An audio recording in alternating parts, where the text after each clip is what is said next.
So here we are again. अब हम पढ़ते हैं कि जो हाइड्रोकार्बन्स होते हैं उनमें एक टाइप है आपके पास अल्केन्स। अल्केन्स क्या होते हैं और दूसरा अल्केन्स की प्रिपरेशन कैसे होती है। प्रिपरेशन कहते हैं तैयारी को, तैयारी। अब अल्केन्स की तैयारी किन मराहल में होती है, किस तरह से की जा सकती है, उसके बारे में हमने अब तक पढ़ना है। उससे पहले हम देखते हैं अल्केन्स क्या होते हैं। अल्केन्स वो वाले हाइड्रोकार्बन मीन जिनमें कार्बन और हाइड्रोजन एलिमेंट हों उन्हें हाइड्रोकार्बन कहेंगे। वो वाले हाइड्रोकार्बन जिनके अंदर कार्बन और हाइड्रोजन आपस में सिग्मा बॉन्ड की मदद से या फिर आप कहें सिंगल बॉन्ड की मदद से जुड़े हुए हों उन्हें आप क्या कहेंगे, अल्केन्स कहेंगे। In other words those hydrocarbons in which carbon satisfy it's tetravalency by single bond. ऐसे हाइड्रोकार्बन जिनके अंदर कार्बन अपनी टेट्रावैलेंसी को सिंगल बॉन्ड के जरिए सेटिस्फाई करता है, पूरी करता है, उन्हें आप अल्केन्स का नाम देते हैं। अल्केन्स का दूसरा नाम आपके पास पैराफिन होता है। पैरा मतलब little, little mean less, Latin word है। तो पैरा का मतलब लिटिल और फिन का मतलब होता है अफिनिटी।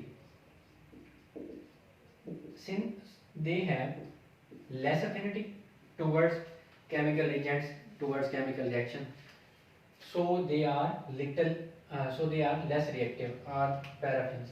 मतलब इनकी रिएक्टिविटी लेस होती है, ये ज़्यादा रिएक्ट नहीं कर सकते। उसके रीज़न हम स्टडी कर चुके हैं कि कार्बन जब भी सिंगल बॉन्ड बनाएगा किसी के साथ तो वो होगा सिग्मा बॉन्ड। सिग्मा बॉन्ड ज़्यादा ताकतवर बॉन्ड होता है, उसको हम इजीली ब्रेक नहीं कर सकते, तोड़ नहीं सकते। जब बॉन्ड ही इजीली टूटेगा नहीं, रिएक्टिविटी कहते हैं दरअसल कार्बन की रिएक्टिविटी की अगर यहाँ बात करें तो दरअसल कार्बन ने ये बॉन्ड तोड़ना है और किसी और चीज़ के साथ रिएक्ट करना है, तो इसे कहेंगे रिएक्टिविटी।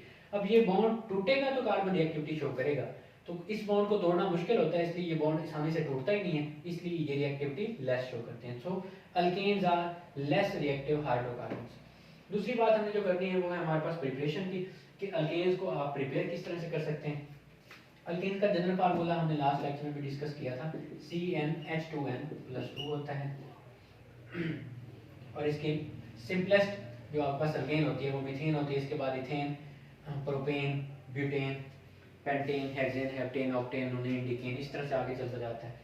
एंड पे ANE हो तो उसका मतलब होता है सिंगल बॉन्ड या फिर अल्केन होता है, ये आपने याद रखना है। प्रिपरेशन की बात करें कि अल्केन को तैयार किस तरह से कर सकते हैं, तो दो मेथड है हमारे पास जो हमारी बुक में दिए हुए हैं कि किस तरह से अल्केन की तैयारी की जा सकती है, प्रिपरेशन ऑफ द अल्केन। पहला मेथड जो है वो हमें बताता है कि हाइड्रोजनेशन आप करवाएं अल्कीन की या अल्काइन की। अल्कीन वो वाले हाइड्रोकार्बन होंगे जिनमें कार्बन कार्बन के दरमियान डबल बॉन्ड होगा, और अल्काइन वो वाले हाइड्रोकार्बन होंगे जिनमें कार्बन कार्बन के दरमियान सिंगल बॉन्ड होगा। ये आप आगे बढ़ेंगे नेक्स्ट टॉपिक से। तो हाइड्रोजनेशन क्या होती है, हाइड्रोजनेशन कहते हैं हाइड्रोजन की एडिशन को। हाइड्रो मतलब हाइड्रोजन, जीनेशन मतलब दाखिल। तो आपने क्या करवाना है, हाइड्रोजन का अल्कीन और अल्काइन में दाखिला करवाना है, एडिशन करवानी है, तो आपके पास अल्केन प्रिपेयर हो जाएगी। अल्कीन या अल्काइन आपको पता है डबल या ट्रिपल बॉन्ड आ गया, जहां पे भी डबल या ट्रिपल बॉन्ड आ जाए वो कंपाउंड आपके पास कहलाते हैं अनसैचुरेटेड हाइड्रोकार्बन्स। तो अनसैचुरेटेड की बात हमने जब की थी, हमने कहा था इनमें एडिशन हो सकती है, जबकि अल्केन सैचुरेटेड होते हैं, इनमें एडिशन नहीं होती, इनमें सब्स्टिट्यूशन होती है, तबादला होता है।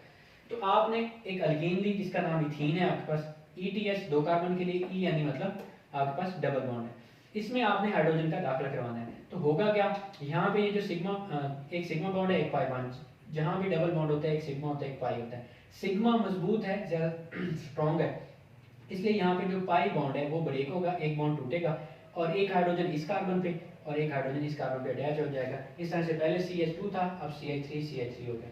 अब सिंगल बॉन्ड है 2 कार्बन के लिए ETH और सिंगल बॉन्ड है तो उसके लिए ANE। अब इसके रिएक्शन के लिए कैटलिस्ट प्लाटिनियम या प्लाटिनियम इस्तेमाल किए जा सकते हैं, लेकिन उसके लिए आपको रूम टेम्परेचर चाहिए होगा। मतलब ये रिएक्शन रूम टेम्परेचर पे हो सकता है, लेकिन कैटलिस्ट आपको चाहिए होंगे प्लाटिनियम या प्लाटिनियम।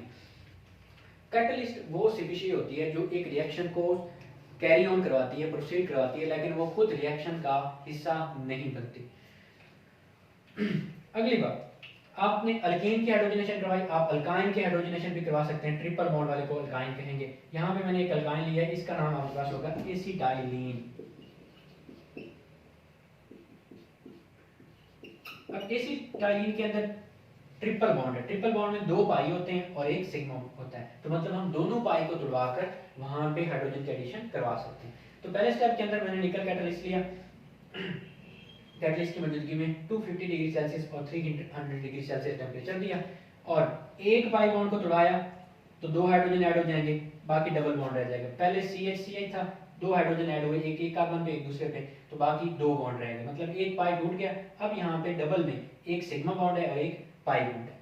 और अगले स्टेप के अंदर इसी के हाइड्रोजनेशन में मजीद कराऊं, यानी कि यहाँ पे मैं लिख दूं +H2, तो ये पाई बॉन्ड जो अभी एक मौजूद है ये टूटेगा, एक हाइड्रोजन इस कार्बन पे ऐड हो जाएगा, एक हाइड्रोजन इस कार्बन पे ऐड हो जाएगा। इस तरह से पहले अब CH2 था, इससे आगे आपके पास जो प्रोडक्ट बनेगी that will be ethane, CH3 कोशिश किया करें कि जो बॉन्ड है वो कार्बन कार्बन के दरमियान शो हो, लाइक एस हाइड्रोजन बाहर, हाइड्रोजन इस कार्बन से अटैच है तो ये वाला जो सिग्मा बॉन्ड होगा ये कार्बन कार्बन में है, तो इस तरह से आप इसको लिखा करें, इसका नाम अगेन आपके पास इथेन हो जाएगा। अब सवाल ये है, हमने अल्केन तो प्रिपेयर कर ली, इस मेथड पहले मेथड से भी कर ली, यानी कि अल्कीन के अंदर आपने जो है ना एडिशन करवाई इसकी हाइड्रोजन की, इससे भी अल्केन प्रिपेयर हो गई। उसके बाद आपने अल्काइन के अंदर, अल्काइन वाला जो है ना 2 स्टेप पे मुश्तमिल होगा, पहले अल्काइन ट्रिपल बॉन्ड से डबल बॉन्ड बनेगा और डबल से फिर सिंगल बनेगा, इस तरह हमारे पास अल्केन प्रिपेयर हो जाएगी। सवाल ये है कि अगर ये रिएक्शन 25 डिग्री सेल्सियस पे हो रहा था रूम टेम्परेचर पे, तो हमें क्या पड़ी थी कि इतना ज्यादा टेम्परेचर दें, इधर भी तो डबल बॉन्ड ही ब्रेक हुआ है, इधर भी डबल बॉन्ड ब्रेक हुआ है, हमें क्या पड़ी थी कि इतना ज्यादा टेम्परेचर हम दें इस रिएक्शन को। तो उसका जवाब ये होगा कि देखिए यहाँ पे जब हमने रूम टेम्परेचर दिया, रूम टेम्परेचर होता है 25 डिग्री सेल्सियस, जब हमने 25 डिग्री सेल्सियस दिया तो हमने कैटलिस्ट यूज किया था प्लाटिनियम या प्लाटिनियम, और जब हमने 250 से 300 तक टेम्परेचर दिया तब हमने कैटलिस्ट यूज किया है निकल। हमें प्लाटिनियम और प्लाटिनियम जो है ये एक्सपेंसिव होते हैं, ये महंगे मिलते हैं, और हम है पाकिस्तानी, तो पाकिस्तानी को सस्ती चीज़ें सही होती हैं। Just kidding, of topic. तो प्लाटिनियम जो कि एक्सपेंसिव होते हैं, इन पे ज़्यादा खर्चा होता है, इसलिए हम वो वाला कैटलिस्ट इस्तेमाल करते हैं जो आसानी से अवेलेबल हो और सस्ता मिल जाए। तो अगर कैटलिस्ट सस्ता इस्तेमाल करेंगे तो उसके लिए टेम्परेचर हमें ज़्यादा देना पड़ेगा। अगर हम ये कैटलिस्ट इस्तेमाल करेंगे तो फिर रूम टेम्परेचर पे भी ये रिएक्शन अकर हो सकता है। यहाँ से MCQs आ जाती है कि when hydrogenation occurs at room temperature और 25 degree Celsius then which one of the following catalyst is used, कि कौन सा कैटलिस्ट इस्तेमाल किया जाता है, तो तब आएगा प्लाटिनियम या प्लाटिनियम। और जब ये वाला टेम्परेचर दिया हो, यानी कि when hydrogenation occurs at 250 to 300 degree Celsius then which one of the catalyst is used, then nickel is used। और इस तरह से भी आ सकता है कि when platinum catalyst is used then the temperature required for hydrogenation of alkene will be, तो फिर होगा रूम टेम्परेचर या 25 डिग्री सेल्सियस होगा। इसी तरह से इसका भी पूछा जा सकता है कि जब हाइड्रोजनेशन के लिए निकल कैटलिस्ट यूज किया जाता है तो तब टेम्परेचर कितना होता है। तो ये मुख्तलिफ तरीकों से MCQs के बारे में इससे पूछा जा सकता है। ये पहला मेथड हो गया जिससे हमने अल्केन की प्रिपरेशन कर ली। अब दूसरा मेथड आपके पास जो है वो है reduction of the alkyl halide. 9th class chapter 7 में आप पढ़ चुके हैं, reduction is the addition of hydrogen and removal of the oxygen. तो हमने एडिशन करवानी है हाइड्रोजन की, किसके अंदर करवानी है, द मोस्ट कॉमन, मोस्ट कह लें कि फेमस आजकल जो है इसके बारे में लेक्चर ज्यादा हो रहे हैं इसलिए फेमस है, वैसे कोई बात नहीं। तो अल्काइल हाइड हमने लिया, अब CH3 है, आपने अल्काइल रेडिकल के बारे में पढ़ा हुआ है, ये है एक अल्काइल रेडिकल CH3 अल्काइल हो गया, अल्केन से एक हाइड्रोजन निकलवाया, आपके पास CH3 बना, उसका नाम हो गया अल्काइल, जिसका नाम कॉमन नेम होगा, कॉमन नेम अल्काइल, और इसका जो नेम कॉमन नेम होगा वो इसका नेम मिथाइल होगा। मीथेन से निकला है ना, ANE को हटा के हमने YL लगा दिया, और साथ में ब्रोमीन है तो इसका नाम होगा मिथाइल ब्रोमाइड। इसके अंदर आपने हाइड्रोजन का दाखिला करवाना है। करवाना क्या है, सिंपल, आपने इस ब्रोमीन की जगह हाइड्रोजन को ऐड करवाना है। ये वाला बॉन्ड यहाँ से ब्रेक होगा और एक हाइड्रोजन यहाँ आके अटैच हो जाएगी। अब दूसरा, यहाँ से जो ब्रोमीन ने लीव किया था, ब्रोमीन नेगेटिव चार्ज की शक्ल में लीव करेगी और हाइड्रोजन जो है वो इसके साथ अटैच हो जाएगी, तो HBr बन जाएगा और सिंगल बॉन्ड वाला आपके पास मीथेन बन गया। इस तरह अल्केन यहाँ भी प्रिपेयर होगी।